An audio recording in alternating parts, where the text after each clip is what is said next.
You know, what's funny is I hear that question now that I am involved with Yogi Bear, and it's fun to listen to Dan Aykroyd, for example, and his story about you know, as a kid, you know, he's Canadian, I'm Canadian, you know, and he would grow up and come home and watch the Yogi Bear cartoon at 4:30 at his house in Canada, and I can kind of picture exactly that whole kind of experience. My thing was a little bit different because I didn't have the cartoon because we spent part of our childhood in Africa, no TV, you know, and the reaches of pop culture didn't quite get to where we were. However, we had this Hanna-Barbera cartoon book, and it was so I thought, you know, we had it in our library, and I thought like the Yogi Bear was just simply this, you know, it's this book, you know, and the illustrations of Yogi and Booba, and there's about 7 stories or so on, you know. And then when we came to North America and I saw that cartoon, I was like, these cartoon guys are ripping off the book. I don't know if the book people know about this, but these guys are stealing from them. But anyway, so that was my first introduction to it. And what's funny is that now that I'm involved with it, I find like there's this real universal appeal. We shot in New Zealand. I'm Canadian. You go up there, or wherever you go, you tell people, yeah, I'm involved with this Yogi Bear movie, and everybody's giving you the, hey, boo boo. They show up their, you know, they do their big Yogi Bear impersonation, but everybody seems to know about it, and they seem to like it, which is nice.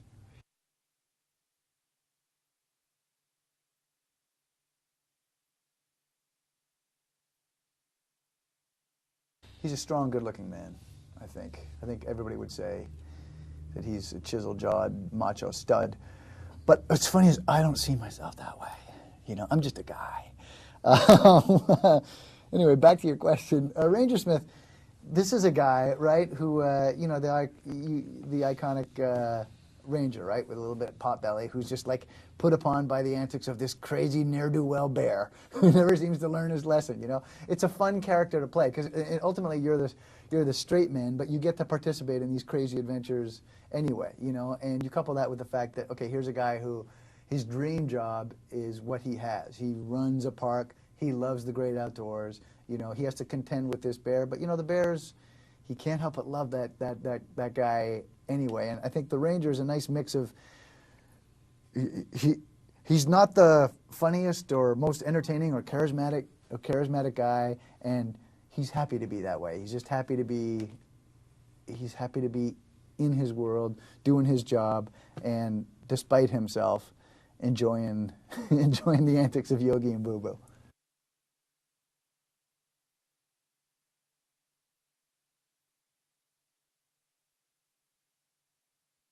I don't think you can play it as he's the nemesis.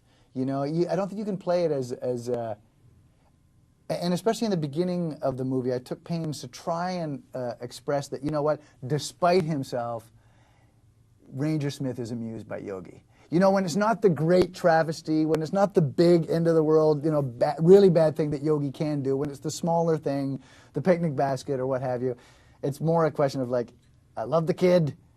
I'm that kid, you know, like it's that kind of thing. Like he can't help but like him, you know, and his life would be, he knows his life would be worse if he didn't have Yogi and all Yogi's antics to deal with.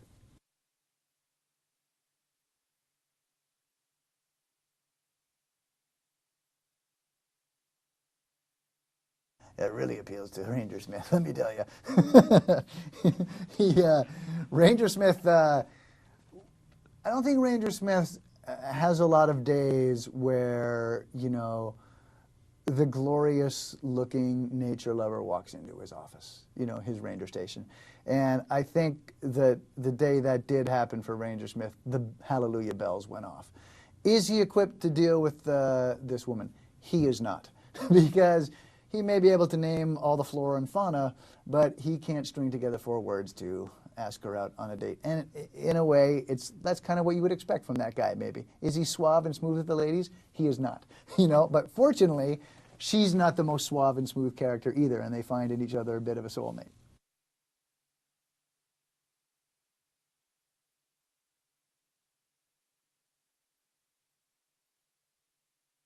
I couldn't stand Anna Faris because she's not talented or good looking, and I'm a shallow person.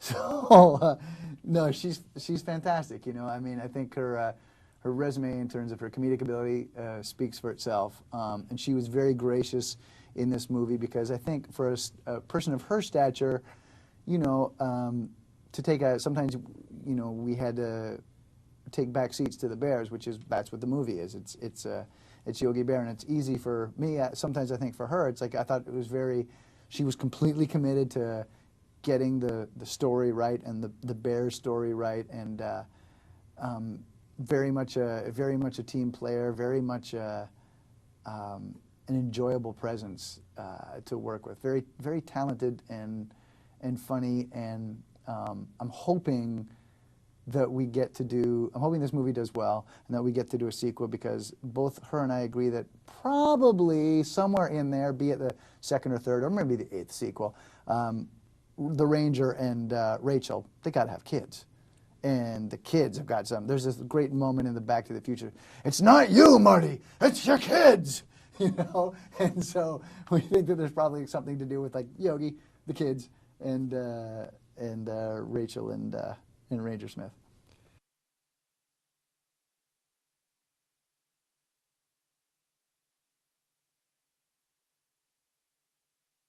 Much more enjoyable than actors. I can tell you that much right now. Don't really care for the actors. I'll have a tea, please. Get your own tea. What, are your legs broke? No, it was great. You know, it's funny to, like, occasionally we get asked, Anna and myself, you know, and Nate and TJ and Andrew get asked, well, was it difficult? You know, was it hard to deal with, you know, they're not there? And it's like, ultimately, it's not really hard. I mean, you're just using your imagination the way you did when you were a child, you know, and I think the kids will get that instantly, you know, that it's just a question of pretending, of playing make-believe, you know, and for us to get the technical aspect right, you know, we were in the hands of a man, Eric Breivik, the director, who knew exactly what he wanted and could give us the cues when we found ourselves at a bit of a loss. In other words, he had storyboards and precise visual cues. He had like the movie kind of mapped out on a computer with kind of like 3D characters, and if you couldn't quite understand the sequence, he could show it to you, you know. On top of that, we had 24/7, we had performers, New Zealand actors, to play both Yogi and Boo Boo throughout the entire rehearsal period, and then to rehearse with on set. So ultimately, you would rehearse with them, and then they would exit and we would shoot it, but you had fresh in your mind exactly what you were doing.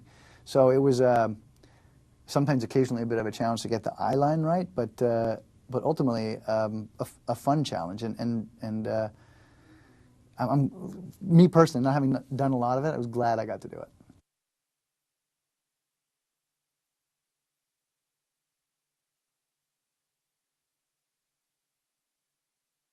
He's one of the great all-time yellers, I would say.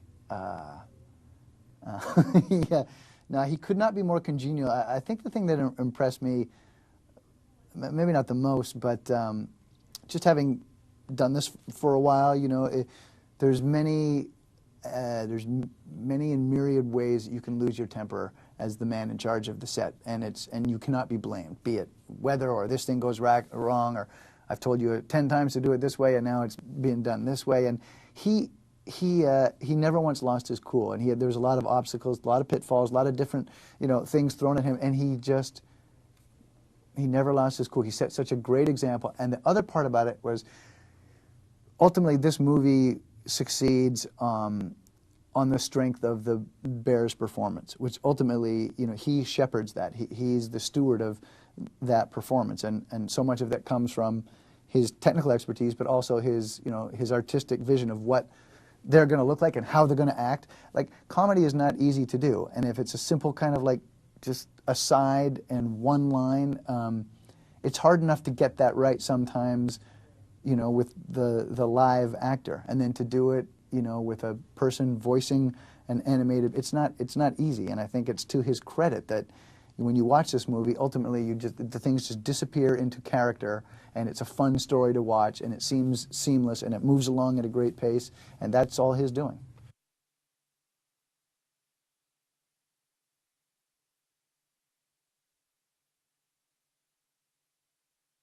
Oh man, New Zealand was, you know, I feel like I could do the, you know, the tourism ads for New Zealand, and I would do it free of charge because they just, it's such an unbelievable country. When I heard it was shooting there, I was excited. I'd never been. I wanted to go. It was, you know, topographically, aesthetically, as stunning as you might imagine. But what I didn't expect was that the people themselves were going to be so welcoming and kind, warm, genuine, spontaneous. The way I sometimes describe it is like tough looking and friendly, you know, which is an awesome combination. Really welcoming to us, just a beautiful, beautiful part of the world with beautiful people.